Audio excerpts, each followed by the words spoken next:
ఊపే తంతెందుకండి కోదండ రామయ్య వస్తున్నాడండి.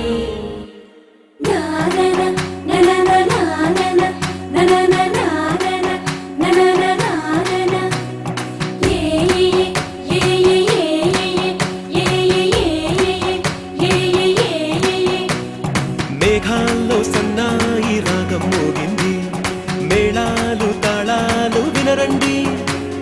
సిరికి శ్రీహరికి కళ్యాణం కానుంది, శ్రీరస్తు శుభమస్తు అనరండి.